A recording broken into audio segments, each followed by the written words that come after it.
Stick with what we have authorized. You'll be safe.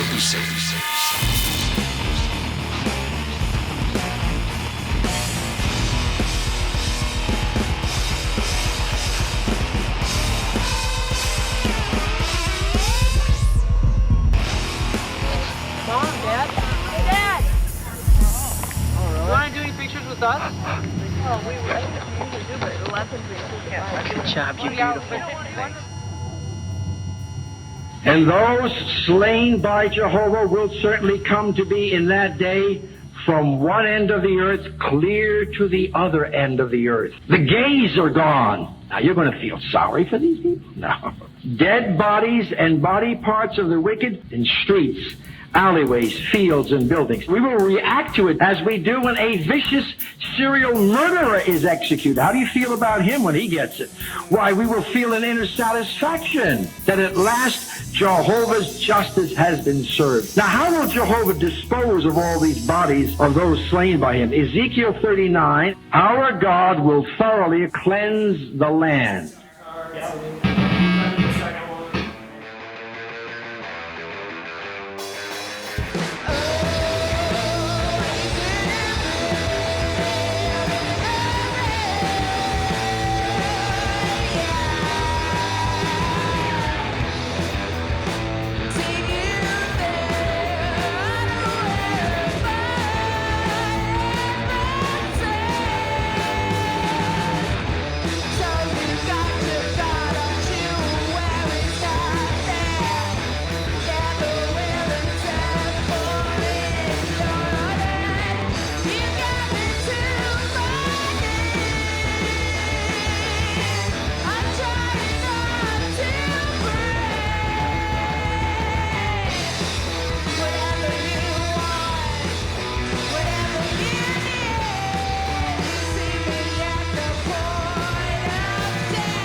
Nuclear Gopher was a record label and online community of Jehovah's Witnesses who all did indie music, starting with my family and expanding out to other people for about a total of 17 years. The idea of playing in anything that seemed like a rock band was, and I think still is, like, it's scandalous. You know, you could play your music in your garage, but your popular music, popular culture is something that you're supposed to be suspicious of.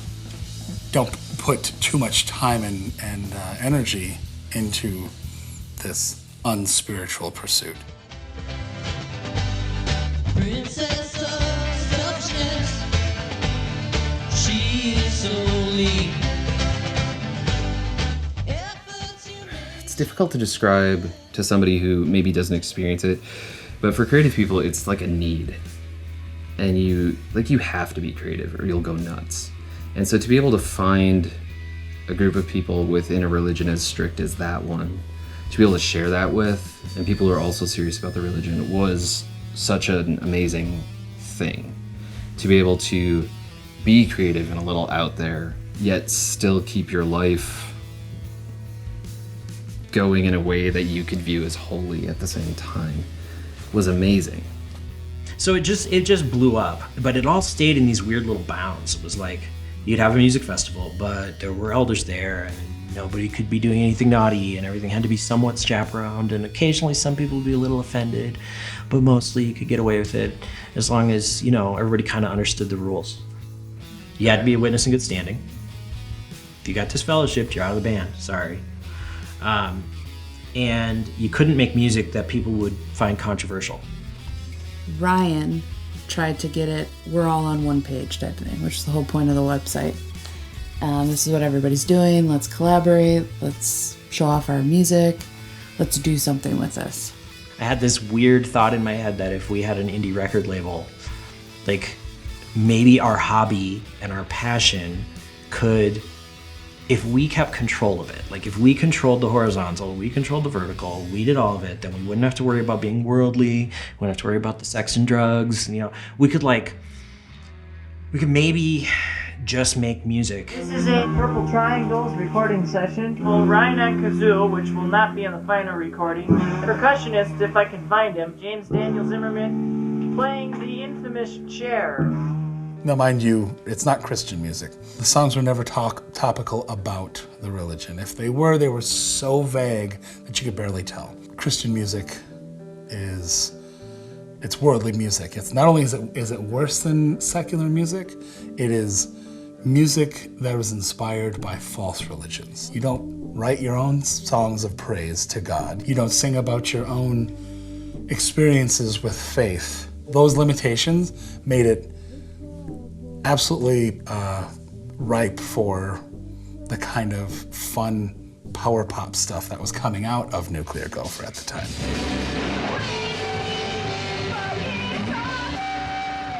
Music was always the most important thing. I didn't take time to actually delve into their belief system. At 17, I basically thought to myself, what am I doing? Is this how I want to live my life? Like, do I even believe this? And then I decided to start actually looking at the religion, because it's like, well, if I'm going to live my life by this, I need to know that I believe this. Because I'm not going to do it if I don't. Because I can't. I'll kill myself. We, as ex-witnesses, it's hard for us to think rationally about the good things we got out of being witnesses. And I got a lot of good things out of it. Door to door got me used to talking to lots of people in lots of different ways. I learned debate and speech and all sorts of great stuff in the theocratic ministry school. I had tons of friends.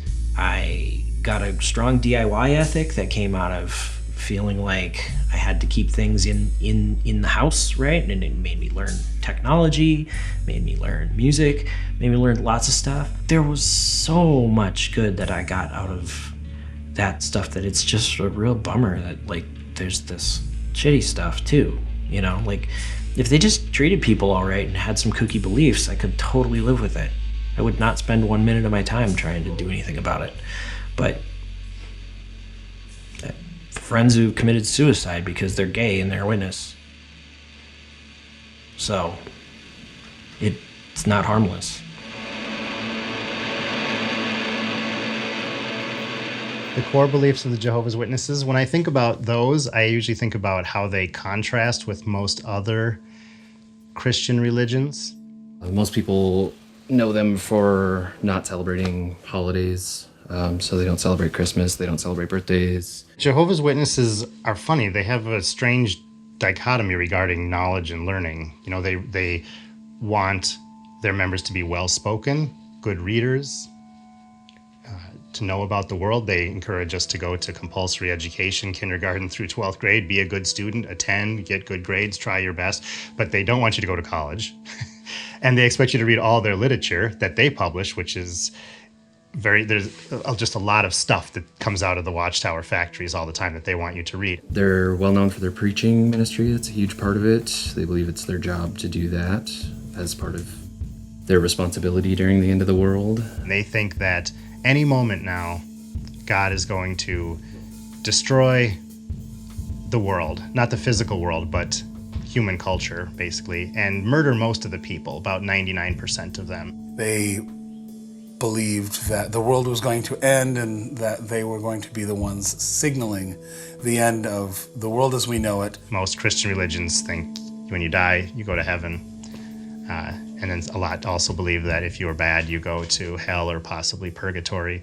Witnesses believe when you die, you're just in a state of non-existence, and that humans are supposed to live here on Earth forever. You're under the microscope more as a witness woman. Women are in that particular cult essentially there to be supportive to the men. you don't have an identity. Work hard, sharing divine teaching right in their own local territory. One of such families is the Zimmerman family. And we'd like to talk with them for a few moments. Young James Zimmerman also, at the age of 16, your son became a regular pioneer, and at the age of 17, while still 17, he became a ministerial servant. So let's speak with him for a moment. Young brother James, how do you feel about your parents' conscientious efforts to instill in you a love for Jehovah and his standards? Well, I really appreciate being able to be taught by Jehovah through such a faithful family of parents and grandparents and uncles and aunts, because their fine example makes it easier for me to serve Jehovah, and also gives me a greater incentive to set meaningful spiritual goals for myself. So I'm really proud to belong to such a spiritual family. Thank you for being taught by Jehovah. The funny thing about the witnesses that were associated with Nuclear Gopher is that a lot of them were really good witnesses. So even though other witnesses didn't always like it, oh, those people are spending too much time writing and recording music, and they're devoting too much time to their craft of playing guitar and playing at local gigs. So witnesses wouldn't like that because you're supposed to give all of your strength and time to the religion, right? But at the same time, it was hard to get too mad at them because they were also good at the religion itself. Your standard witness, which would be referred to as a publisher, is expected to do 11 hours of ministry a month, and the hours are counted very specifically. It's only when you're actually out. And if you take a break, you don't count your break. You don't count lunch. It's just the hours you're actually preaching, and you're expected to get 11 on top of whatever sort of employment you're doing. And the time at the congregation meetings doesn't count towards it either. For example, Rhett Sutter was a top-notch drummer who recorded awesome music, but he was also a regular pioneer, who went full-time door-to-door, and he was a very humble, loving witness who everyone got along with, and everyone considered him to be a friend, So his eccentric weirdness of being a musician was almost endearing because he was also a good witness. So they somehow were able to finagle that. You should be focused on the preaching work. Trying to make a great piece of art, it's like if you start spending too much time on it, someone will say something like, well, think how much time you could be devoting to the ministry. Or like someone who's an amazing painter. I knew lots of amazing painters. Invariably, someone would go, well, you could go to headquarters and you could paint for the magazines. And it's like, no, I'm painting a picture of my ex-girlfriend, like dead in a grave, like this really meaningful piece of art to them. And the people, all they could think was like, well, you could be painting pictures of people preaching and it would be the same thing. And like, it was always frowned upon to do anything bigger. Usually your artist types, you might be a little weirder than your average, like super down the line witness kid. And people are threatened by that. And the sort of music you make, people get real upset about. Like, I've been at witness graduation parties where like a witness band is playing and they're like playing some REM song, and the dad like took an axe and chopped the power cord because he was offended by the way the guy who was singing was dancing. And he like unplugged all the guitars and kicked him out of the party because of the way the guy was dancing. And it wasn't anything, like he was just like singing a song, but the dad got so upset. Like stuff like that is like totally par for the course. My older brother Rhett and myself, my younger brother Reed, grew up going to my mom's band practices. When I was in kindergarten, Rhett and I started trying to make our own music. We formed our band, we called it the Lavone in 1986. I was 12, 13, whatever. We recorded our first album, Psychotrauma.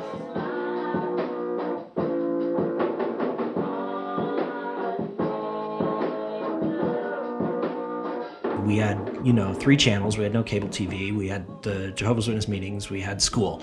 So we came home, and what did we do? We made music. That was just like the thing. Hi, I'm Rhett Sutter, and I'm doing a demonstration tape on the modern audio equipment that our studio has, just in case you want to come and record in our modern studio. So when I was 12, I got a paper route, and I started to use that money. I bought myself a guitar and an amp. We bought some synthesizers. We had a Moog Opus 3, and we had an Oberheim, which is worth like $1 gazillion now, but at the time we got it for a couple $100. And we started recording albums on overdub multi-tracking. We've got the finest audio equipment that is available at this known time, or at least that the Beatles worked with. So if you'd like to record My name is Rhett, and come on down and we'll give you a tour through the studio. I always knew that I wanted to play music, but I also, believed that this was the truth. And I didn't know if I was going to be able to do those two things. I always wanted to play, dinked around a little bit on guitar, but I didn't have anybody else who was remotely interested in listening to or playing music as much as I was. This guy, Ryan, moves into our congregation and he says, "Oh yeah, I've been in a band with my brother for years, since we were like 10 years old or something." And I'm just like very fascinated with that. Like, really? He goes, "Oh yeah, there's like a group of us. We have our own label and everything." And I was like, what? A multi-track recording studio with a 4-track has to have a name. I was cleaning my room one day, I found a piece of paper, and I had written on the piece of paper, in the middle of the night, while asleep, I had written The Gay Laughter of Nuclear Gophers. And I don't know why I wrote that down. The Gay Laughter of Nuclear Gophers, what the hell?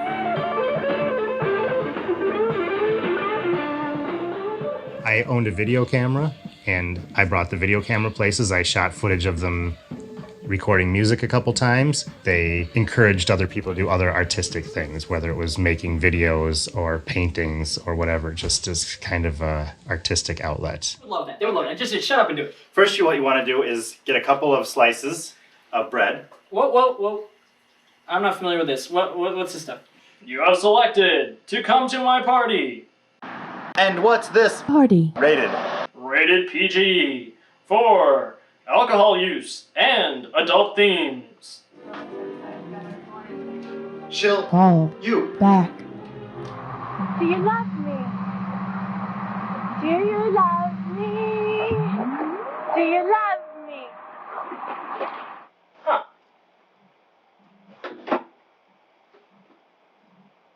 What an interesting ball.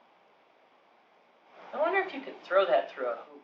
Sometimes we made actual music videos of their music. I remember we did She Cooked Me Up and Ate Me for Dinner was one of their songs, and we made the music video to go with it. And it was like, this is the official music video, even though it's never going to be on MTV, and even though we're super low budget, this is the official music video.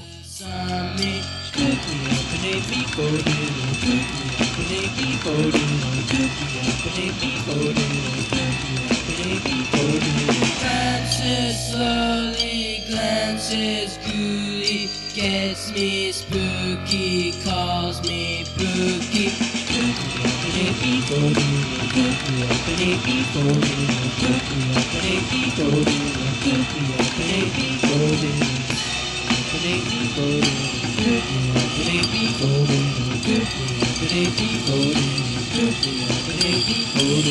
Thought and feather, rest and bother, pulls me by the collar, makes me wanna holler.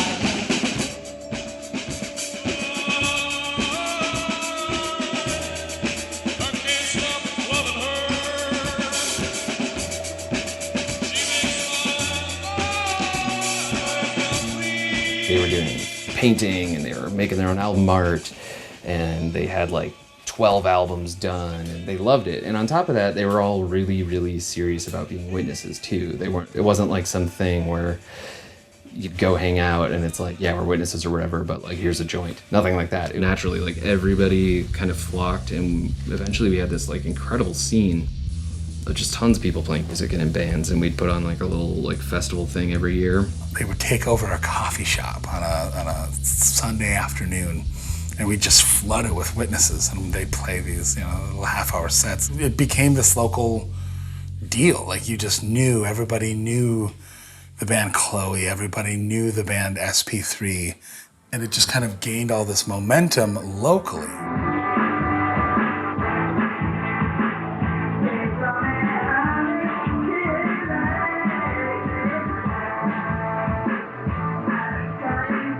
Josh, who decided that he wanted to do a music festival of his own. His property that he lived on was called October Ridge, so he started inviting all these witness bands, and he didn't tell me till many years later that it was because of Nuclear Gopher that he was like, oh, we can do that? Okay, I'm gonna do a music festival. And so a lot of the Nuclear Gopher bands were playing at October Ridge. This is Day Trip's 4th time playing October Ridge. The only veterans here.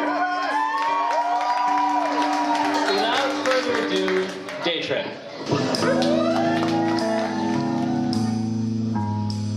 They would have like 200-300 kids, and we'd be in a big old pole shed, set up a stage on a really long flatbed trailer, and get a PA and wire it up and just have a bunch of kids, from all over the Twin Cities area playing their songs, and you like the legit music festival. It had like 10 bands.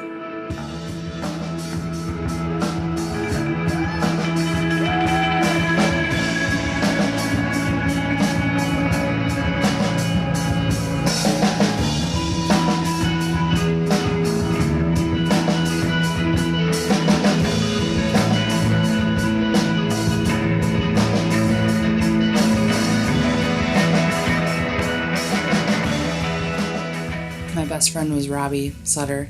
I played with Ryan and Reed, and that was like my core group. And of course, like my husband now, Eric, also became involved in that. In Chloe, I was the songwriter. I played guitar. Reed played drums, and he produced our music into kind of the twee pop. Even though my songs were actually kind of dark, he made them like really poppy. So it was basically like my songs, his voice type thing.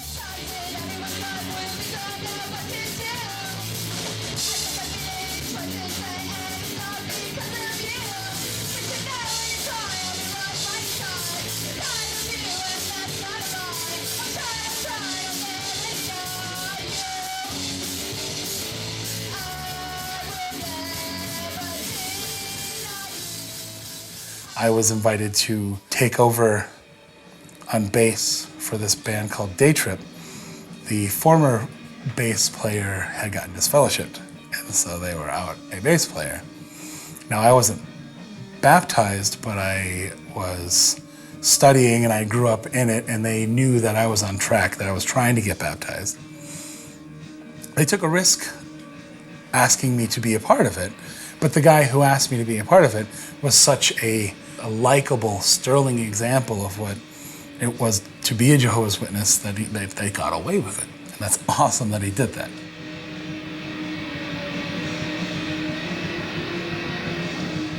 They were like the ultimate cool kids in that whole little micro community, and then I became one of them. It's really weird to be like the minutest minor rock star in a group of like 400 or 500 kids. You go to like conventions and kids would walk up to you, "Are you in Day Trip?" And I'm like, "Yeah, dude, it's tight, I went to several different congregations around the country after being a part of that, and they would just look at you like, "Are you lying to me?" They wouldn't believe it.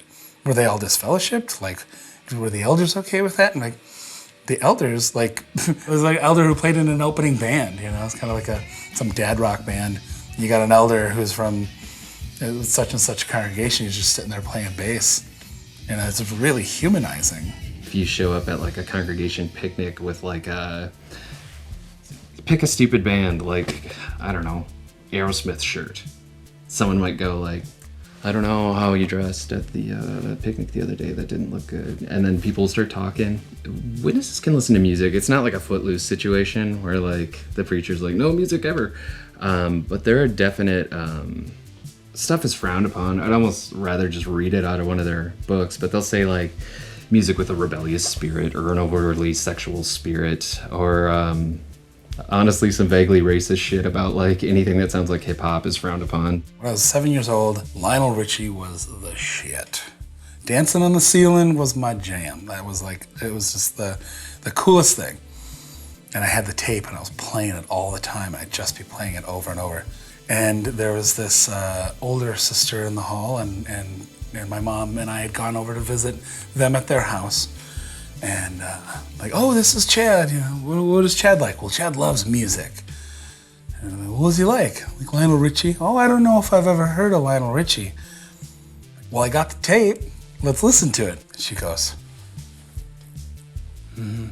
"Yeah. That's that disco beat. You need to really beware of that disco beat because that disco beat invites the demons. It's Lionel Richie. I mean, even then, I love Lionel Richie, but like, this is not inviting the demons. He's talking about dancing on the ceiling. When the internet arrived, I got a job doing software development in 1994 because I was starving to death as a uneducated Jehovah's Witness. So I went to a few months of tech school and I got myself into a programming job. And one day somebody walked up and said, there's some new thing called the internet and we need you to, because you're the only person with a modem. This is 1994. Like, could you connect to this thing? And I had to use a program that I had actually written to dial up to the internet. So the first time I connected to the internet in my life, it was with software I had actually written. Pretty early on, I started going, well, we have our music and this internet thing seems like it could be a thing. Maybe I should put our music on this internet thing. So the Lavones album, Some Enchanted Evening, actually has a distinction that I can't totally prove, but at the time we were in a magazine that doesn't exist. There was an article that basically gave us credit for being the first live streamed complete album on the internet. So we were trailbreakers. I don't know. I was doing it because I wanted to learn how to get better at computer stuff. It never did make anybody rich and famous, but it did actually get our name out there. More importantly, other witnesses started to find it, right? And that was kind of how it started to grow. Because once it was online, then people were like, oh, you can do that? You can, but I'm a witness and I want to make music. I always thought I couldn't do that. You know, we were all going to meetings and doing what we needed to do, but it always seemed like the music came first. But that was like the only thing that was making me happy at that point in my life. And witnesses don't believe in going to therapy or anything.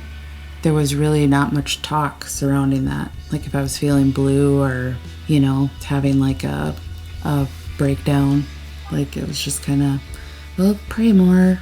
We'll have the elders come over and talk with you. That's the only way I was supported. So I kind of had to just take it into my own hands and lean into music to feel anything. It was kind of like a therapy for me. Like oftentimes I would write songs and play and I'd be crying at the same time. And I wasn't like feeling particularly emotional. It would just happen. Tears would just start flowing. And then I'd feel better. Music was my savior at that point. The moment people started taking it seriously is the moment that someone would start to, well, maybe we shouldn't be doing this. Which tangentially, that's kind of an interesting thing. There was always that excuse to pull the plug, more relational aggression. Like I can pull the plug on my part of your creative release and outlet if you don't behave the way you're supposed to, toe the line. Nuclear Gopher was very special. It created a space for people to be eccentric and creative and also as healthy as you could be in that culture. It was a place where we felt safe and celebrated for being the type of people to like make a short film or let's shoot a music video or like let's write a stupid movie and go to the mall and make it, you know, and other people would be like, what a bunch of weirdos, and we're like, we know, but it's all we are. And it was just absolutely precious to have a place that was safe and was real and like actual really great art was getting made by all these people, and it was like an excuse to maintain all these friendships, and while it lasted it was like the best.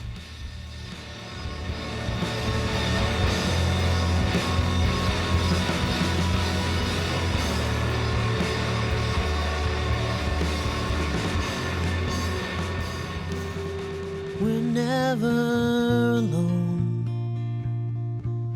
and we've always been.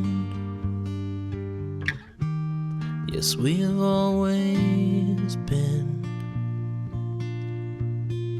We're patterns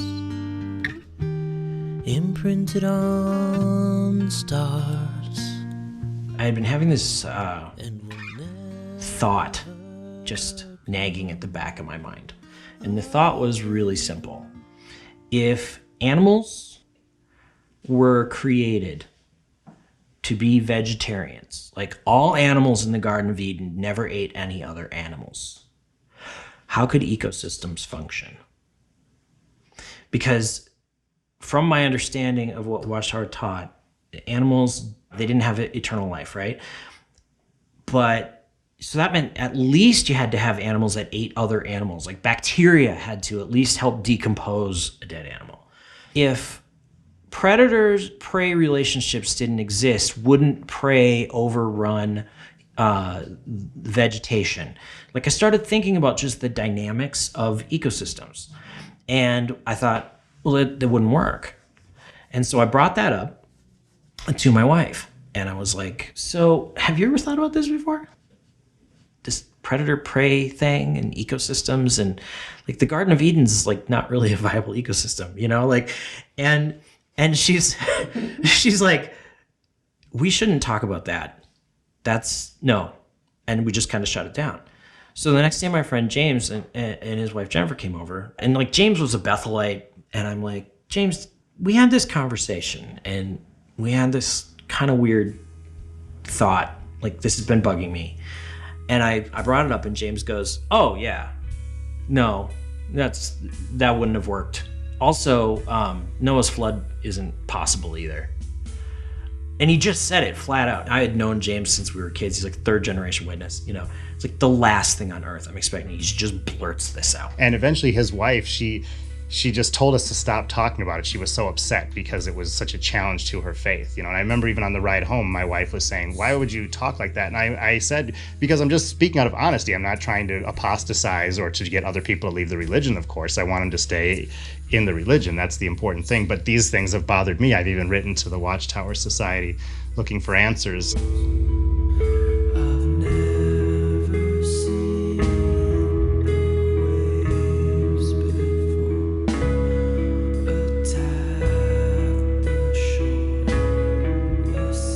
And my wife said, you know, you probably really, you'd clearly upset Amanda. You probably also really upset Ryan. I think you should, maybe, do you want to try smoothing it over with them or apologize to them? So the next day at work, I sent Ryan an email and I said, I'm sorry for what I was saying. I didn't mean to delve into apostate thinking or reasoning. It's just something that's bothered me for many years, that there's no good reason.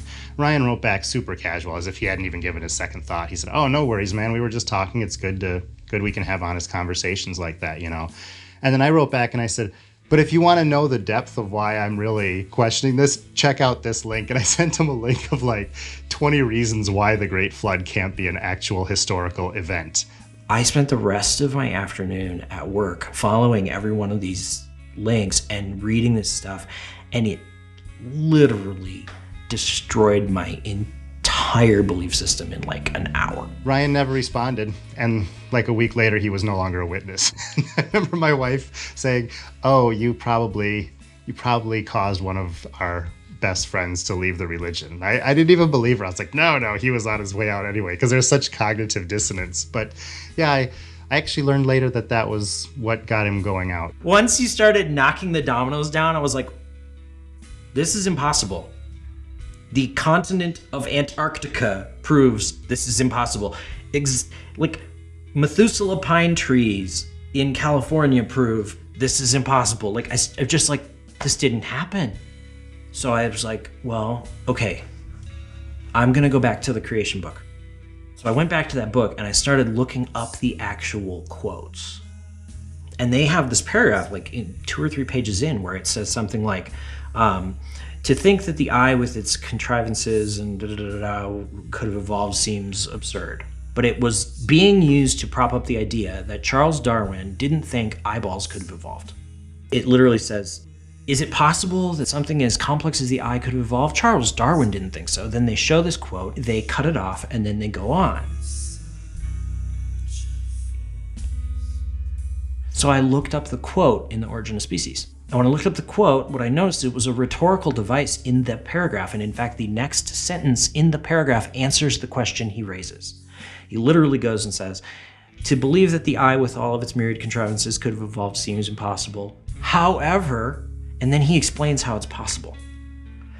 Now, that was when I realized this is dishonesty.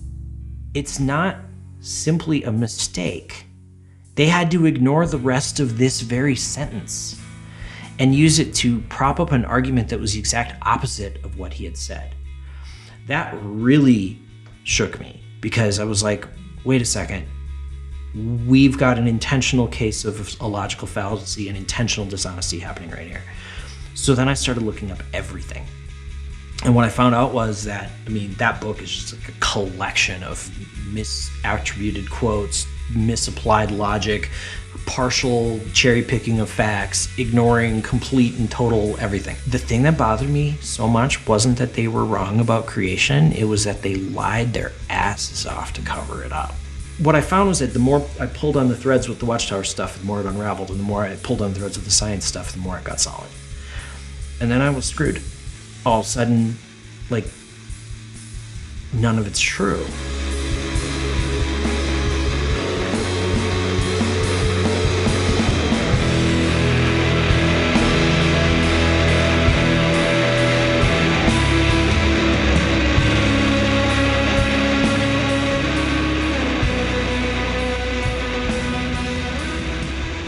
If you go in and the sin was either like something that had happened in the past already and you did it again, or if you're not sorry enough, you'll get like discipline, which could mean losing your privileges where you're not allowed to speak in front of the congregation, or in serious cases, you could get disfellowshipped, which means you're not allowed to speak to anyone.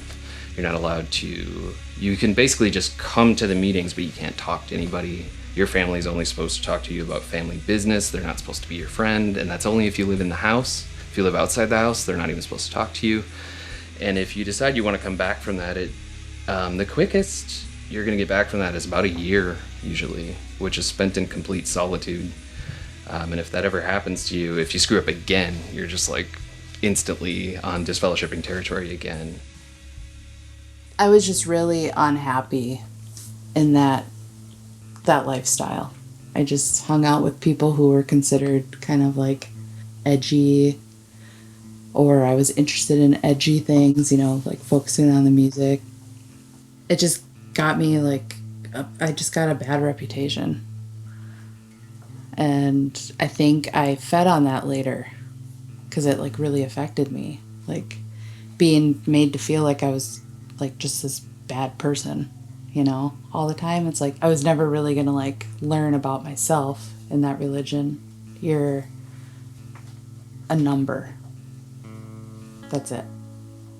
So I couldn't handle that. I had so many other like passions. I wanted to know more about just life and the world, and I just felt so stuck. I started like reading all the material, like all of their books. Like it was, my brother said that it was like he was watching A Beautiful Mind because I was like nutty about it. Because I was so scared, because it was like I was going to lose my family. I was going to lose my whole identity if I came to the conclusion that this wasn't for me. And so I was scared shitless and started like almost trying to force myself to believe it by reading everything. And, you couldn't read anything outside of their literature, so I had nothing really to compare it to. I started writing about God in a way that was almost kind of, I was trying to understand it or feel like it made sense to me. It wouldn't have been particularly obvious to other witnesses, but it was kind of the beginnings of my feelings towards that belief system.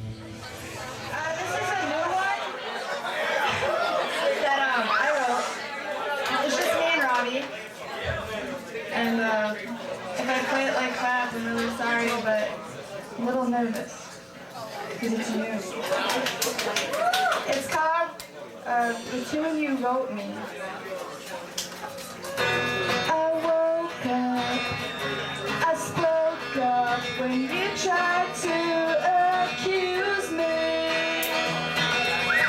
Was not I the one high that never made you sigh?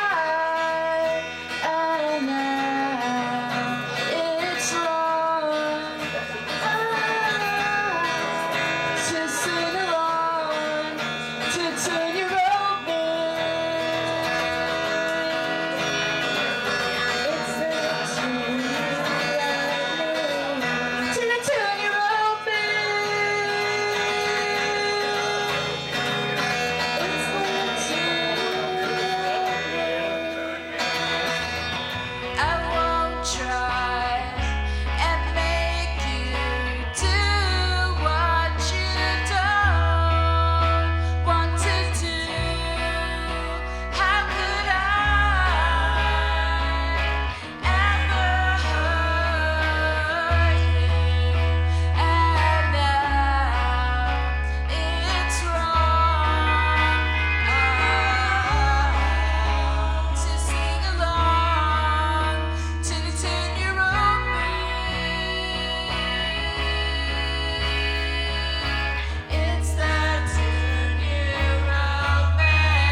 So I came out and I like wrote a letter and I said, we need to talk. I'm leaving you this as a letter because I don't really know if you want to talk about it right now or not, but maybe we shouldn't be together, because the decision I had come up with was I'm gonna deal with the marriage thing and I'm gonna keep quiet about the witness thing. I'm not saying anything. I wasn't brave. I wasn't like, oh, I'm gonna do this for my kid. I was just like, no, I need to do more research. I can't do this. So I get in my car, drive to work. 5 minutes after I leave the house, I get a phone call from her. I turn around, I come back. We start talking. She's like, do you really think we shouldn't be together? And I said, well, yeah. I mean, I'm not happy. You're not happy. This isn't working. We both know it. I'm like, we're together because, Jehovah hates a divorcing, right? And she's like, well, so if we split up, would you still be a witness? And which I thought was kind of an odd question because I hadn't said anything at all about religion. But when she asked me that question, my internal editor was just gone. If you would have asked me what would I say, I would have been like, oh, of course, we'll take it one step at a time. But what I actually said was, no, I don't believe any of it anymore. She was like crying at the moment that I said that, and as soon as I said it, she stopped crying. And she's like, oh, okay, so I'm gonna move back to my parents in Chicago, and I need you to leave right now. And I never saw her again. Your wife? Yeah, I never physically saw her again.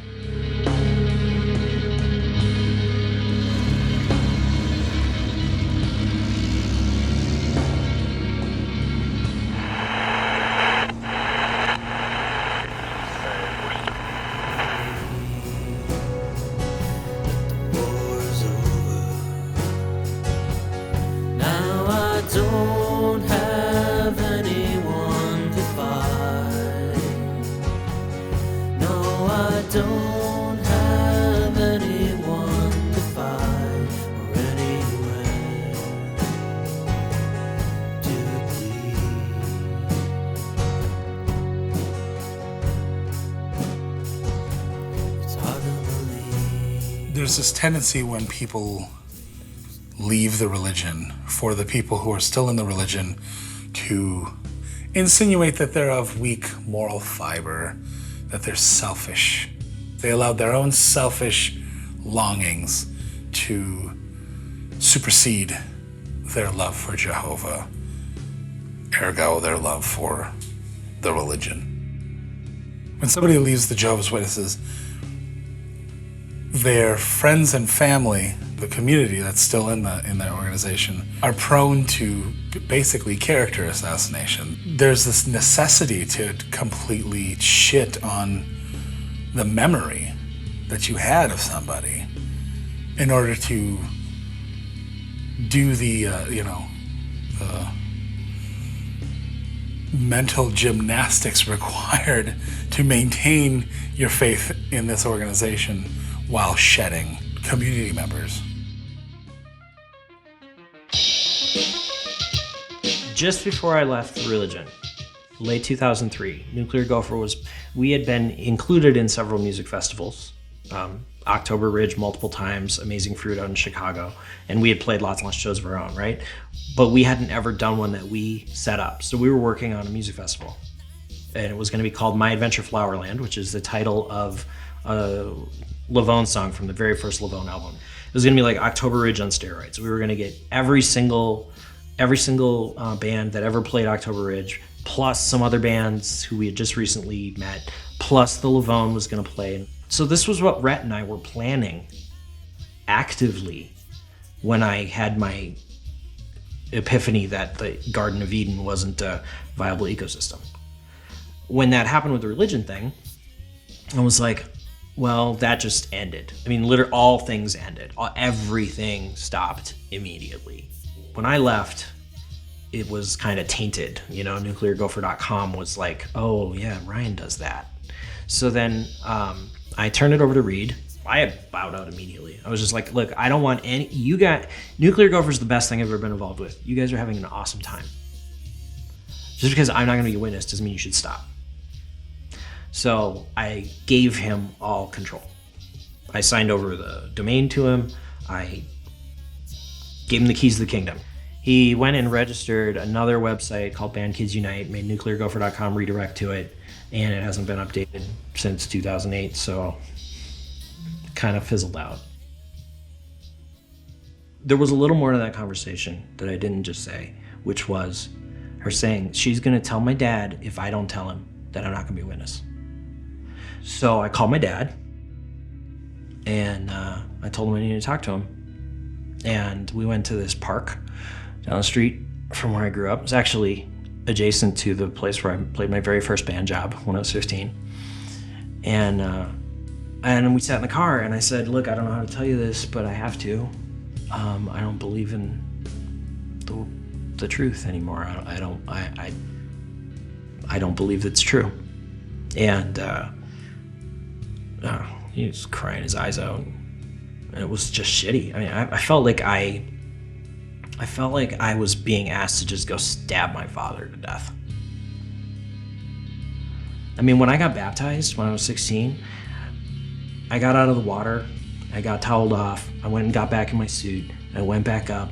My father came up to me, he gives me a big hug, and he says, now you're not just my son, you're my brother. And then I'm just like, hey, Dad, I'm not gonna talk to you again, you know? And I was like, this is the shittiest thing ever. It was really bad. So I did that. And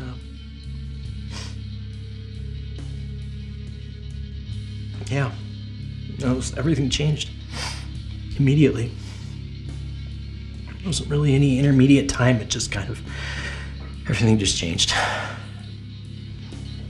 Ryan was vilified. Ryan was just the most selfish, sex-obsessed, just quirky, weirdo asshole. And, I remember people saying that, and I'm like, the hell are you getting this? Like, this person is quirky. That's the only thing that he was, that we're all quirky, That's why we were drawn to each other. Even while I vaguely remember just being kind of heartbroken. It's like, oh, we're shitting on these people now? Oh, okay, I guess that's what we gotta do. They didn't love Jehovah very much, so they can't be, very good people.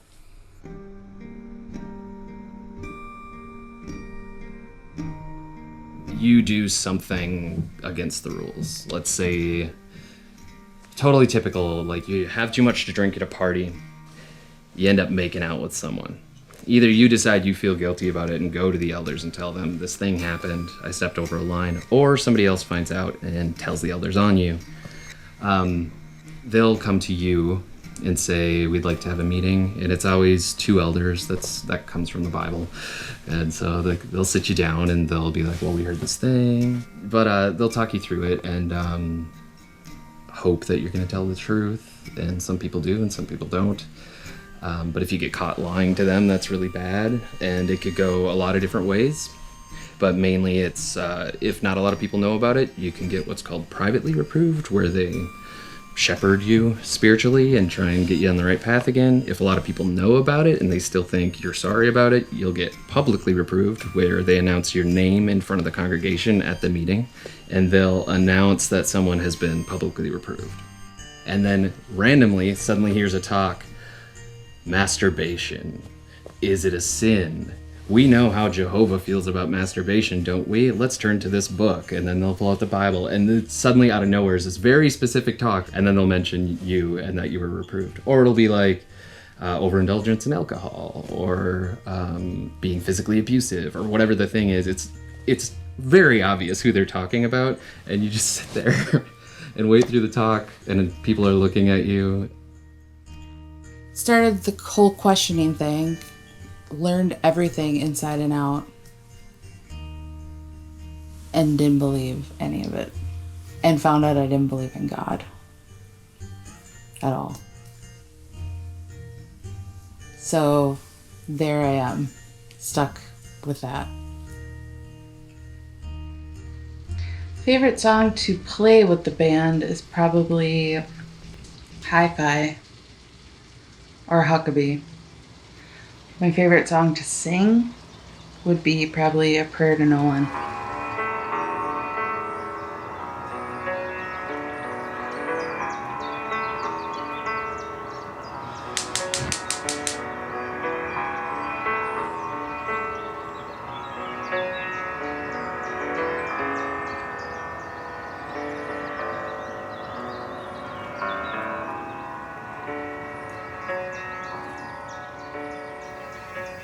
After I realized that I didn't believe it, I kind of just went along with it for another year or two. I think just out of fear, because I didn't know anything else. During that time, I started doing destructive things to myself to feel something. And I don't know if that was some way of trying to like just push myself into like believing it again or finding some comfort. I don't know. Slept with a couple people, and that's like a no-no in the religion. So I got in trouble a number of times. It was almost like a cutting for me, like cutting myself. I'm gonna go do this thing that I know I'm not supposed to do to make myself feel free or better, and then I'm gonna go back and tell on myself and get a punishment.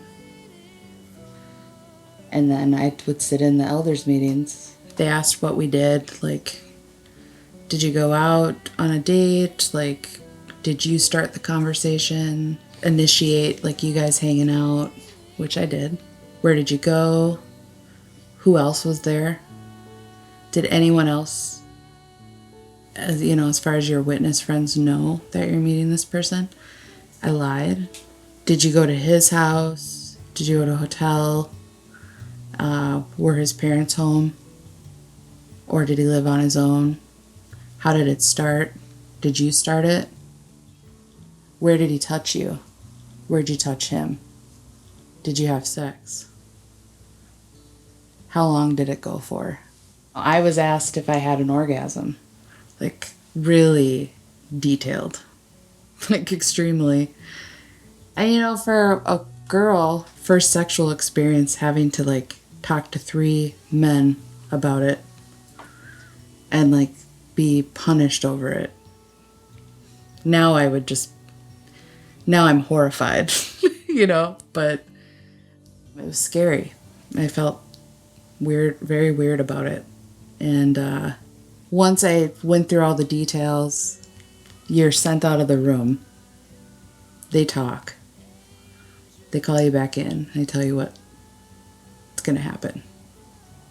So I was sent out of the room, probably 15, 20 minutes. Came back in.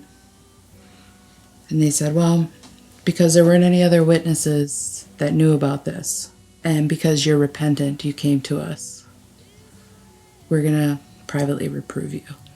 During that time period is when I started to really think about taking off. Leaving the religion.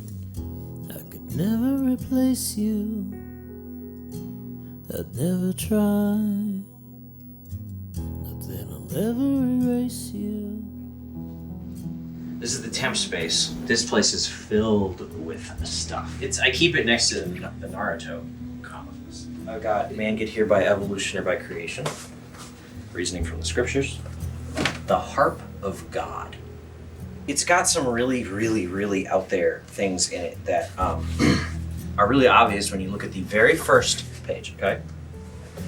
This says, proof conclusive that millions now living will never die.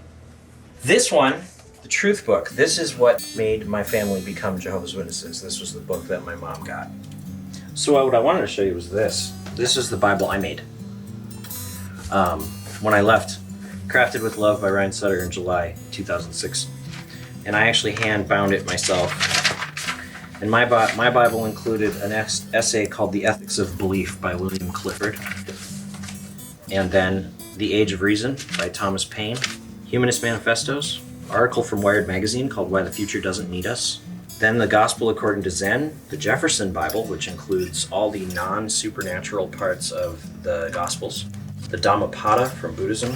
The Book of Ecclesiastes, the Enuma Elish, which is Babylonian mythology, the Epic of Gilgamesh, then the Books of Bokanon by Kurt Vonnegut, which is what I want read at my funeral, an article called Over 300 Proofs of God's Existence, which is sort of a joke. I put all of this in, and my thinking was I wanted to collect my own holy texts that were relevant to my life at the time, in 2006.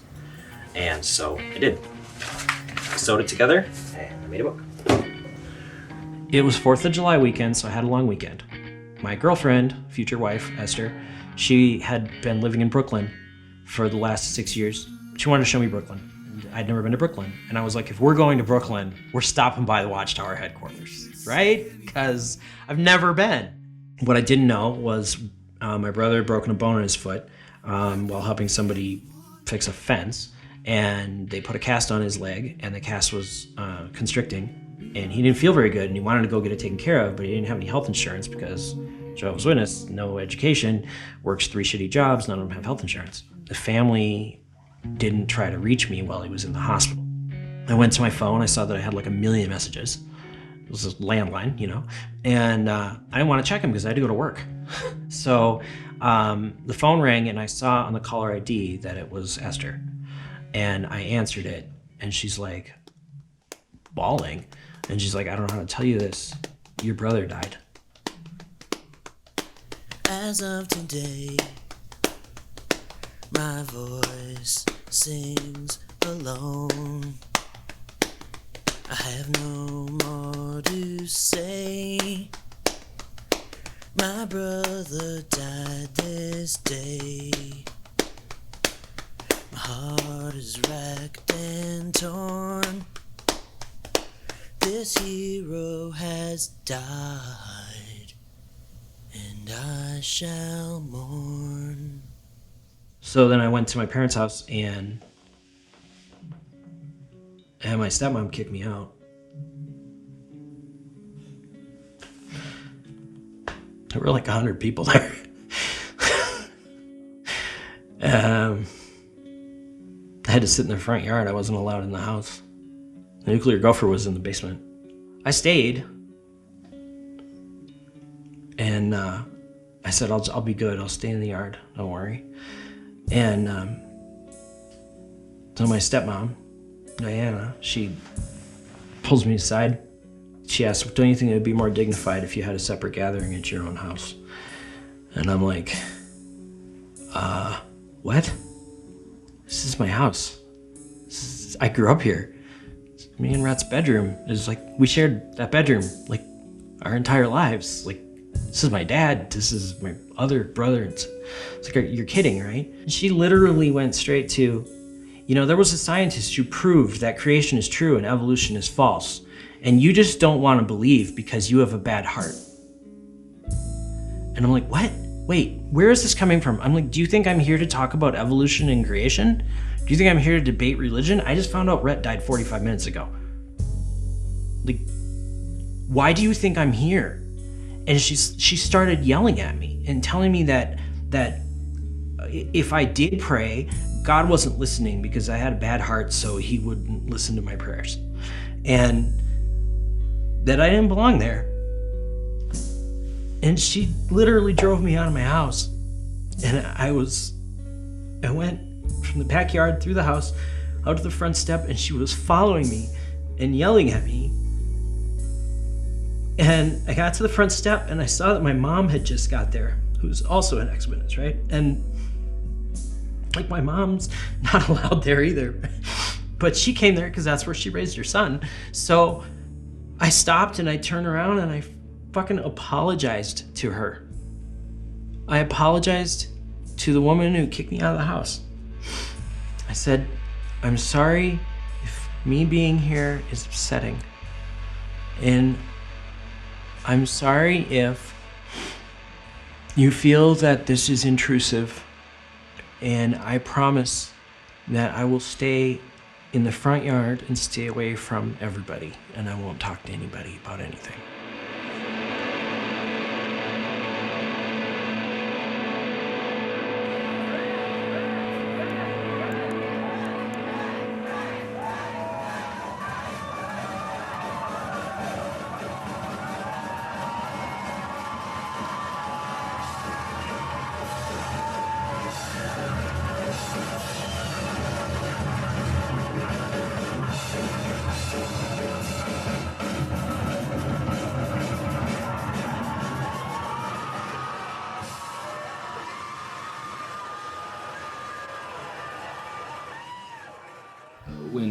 Ryan's brother died, and Ryan was disfellowshipped at the time. He went to the funeral, and they told him he had to sit outside until the funeral started.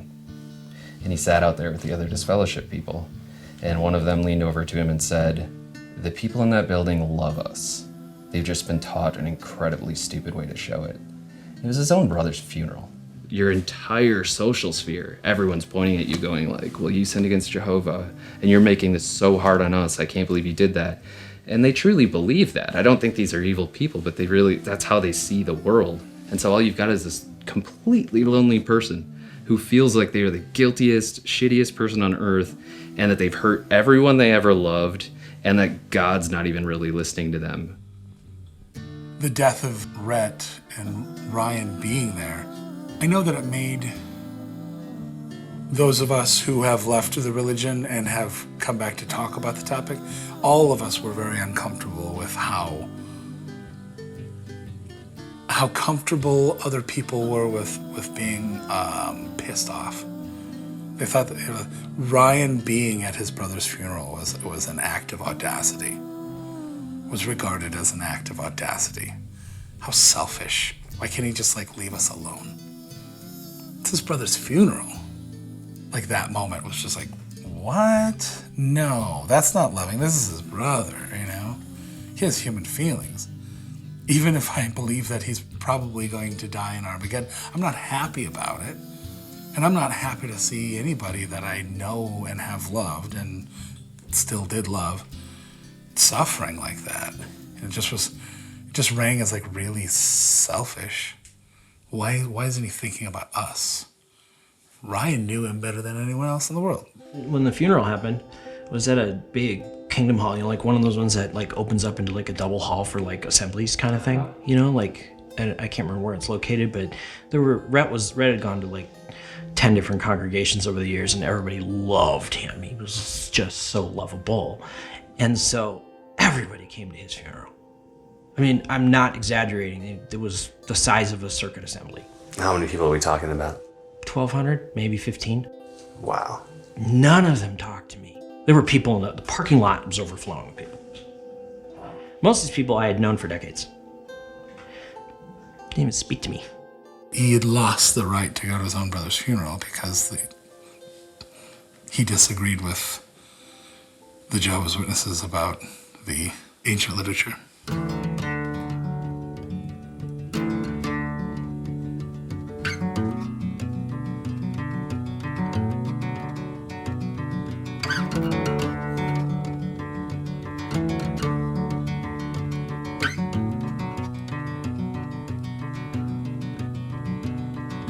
Lately, in bus lines, been aching for sunlight.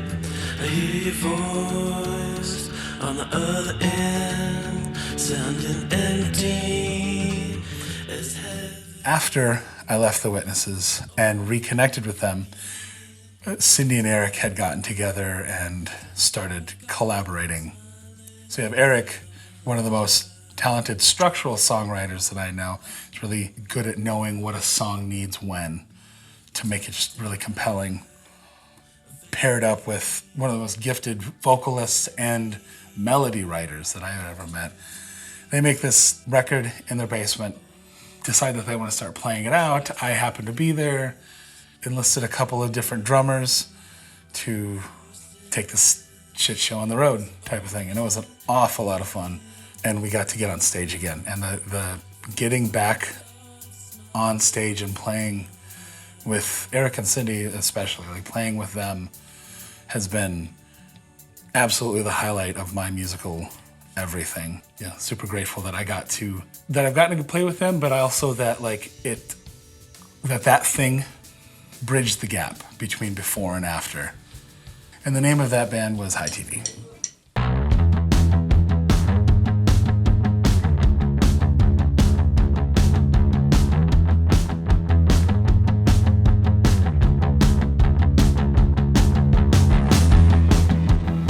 Once I left, and then Chad left 3 to 4 years later, and we moved back from Seattle to Minneapolis, then Eric and I took took some of the songs that we wrote back at that point when we were still part of Nuclear Gopher. We took that and made it into 2 singles for the band High TV.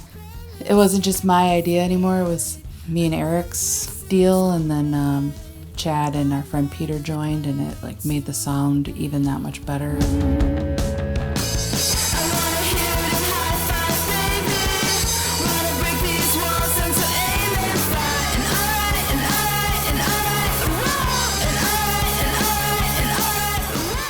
I did a solo EP called The Context that I was writing while leaving, like that was like a transitional thing, and then I recorded an album, my first kind of real solo thing called Songs of Bo Redoubt in 2005, 2006, and that's really, really an XJW album. It's like pure XJW album.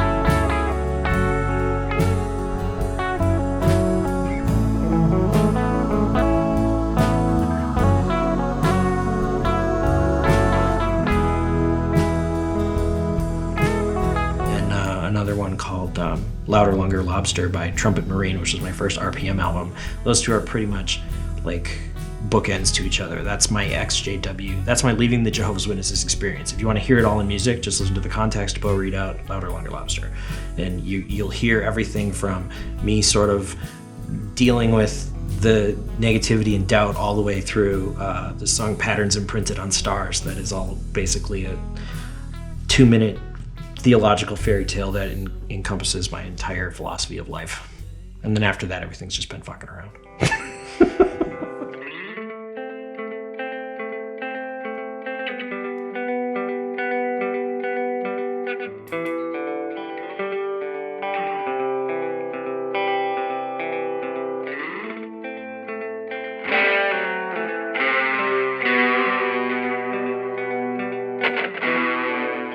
My life is so much more rewarding, so much more freeing. I miss my little community. I even miss feeling like there was a God that always knew how sincere I was. I kind of miss that. But wanting it doesn't make it so.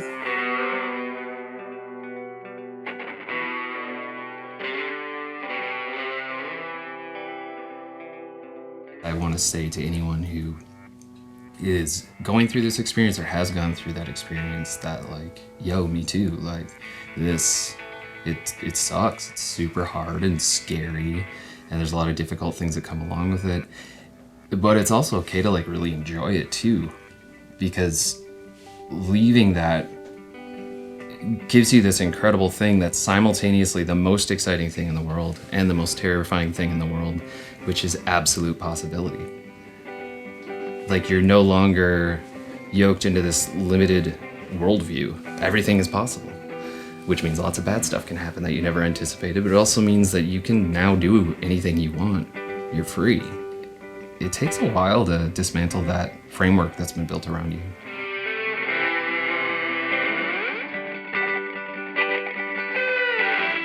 For 2 years, I blogged very heavily. I had a disclaimer on the blog that said, don't read this if you don't want to know. Not one witness I knew ever told me they were reading it. But they were. These people were reading my blog secretly. And they couldn't admit it to each other that they were doing it. James Zimmerman, the guy who originally said the thing about the ark that blew my brain up, right? At my brother's funeral, he shunned me. We had known each other since we were little kids. I walked up to him and I gave him a hug, and he didn't say a word. And a year later, he calls me up and he's like, when we were hugging at Rhett's funeral, I wanted to whisper in your ear and tell you I know you're right. But he couldn't tell anybody. He was closeted ex-witness. His wife has said they totally rejected me, but they've also read what I wrote, and they also thought about what happened to me. I mean, I never went out and, like, got anybody to come out, but, like, I've received a phone call 6, 8 times, like, from just a person who I knew who called me and said, so when I went through my dark time, I thought of all the stuff you wrote that I read that I wasn't supposed to read, And then I said, okay, I'm not doing it. I can't look on people who are still witnesses and be angry with them necessarily. How could I do that without looking at myself when I was 23? I'd have to look at that same guy and be like, oh, what an asshole. It's like, no, that guy was trying really hard to do the right thing. He was knocking on a lot of doors, telling people some very bad ideas that could have been very dangerous and maybe were. I have no idea how many people I preached to were like, what about that magazine? And it changed their life for the worse. But that guy was trying. So I can't moralize that dude without impugning myself.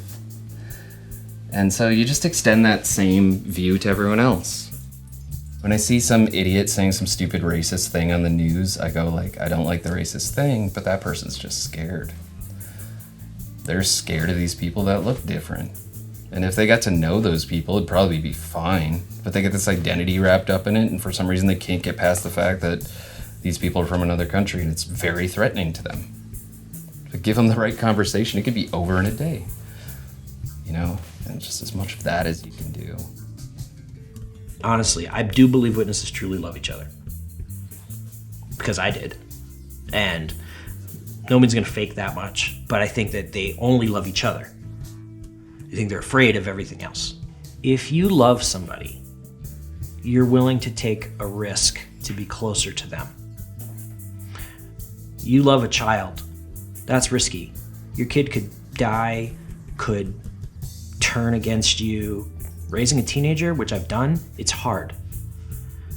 But because you love that person, you accept that risk and you embrace it and you deal with it. And if it hurts, it's fine. It changes nothing. But if you're afraid of somebody, you can't do love at the same time. In some theoretical sense, you still, I'm sure my dad still feels like he loves me, right? But he's afraid of me. He's afraid I'm gonna say something that will injure his belief system. Or he's afraid that being close to me will in some way violate his relationship with his God. Or in some way, it's a selfish thing, and love's not selfish, right? It's selfish to be my fear of my own faith continuity or whatever is enough to stop me from embracing this person. The philosophy that I try to live by is to do no harm. To be the best person that I can be with what I think is morally right, I try to do my best. And I guess that's my motto. I do the best I can, and that's all I can do, When I was first leaving the witnesses, I put on MySpace at the time, I am my own God. And that's one thing I realized was if I want anything to change, if I want things to be better, if I want to feel happy, it's all coming from me.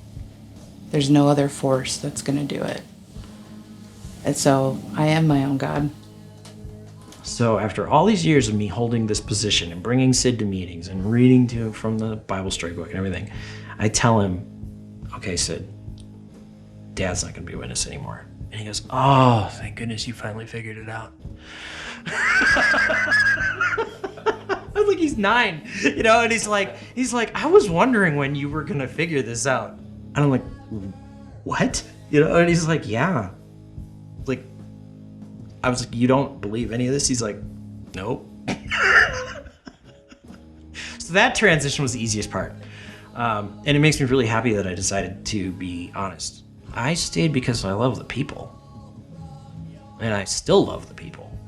And I still lose my mind with super joy and happiness every time one of them wanders back and gives me a phone call and is like, hey, Ryan, you're not a witness anymore? Yes! Right? It's the best thing ever because it just takes this barrier down. I never stopped loving any one of these people.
doing pictures with us?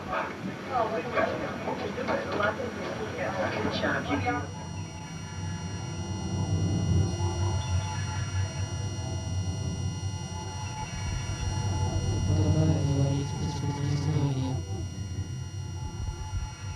Goodbye, everybody. It's been nice knowing you. Just say what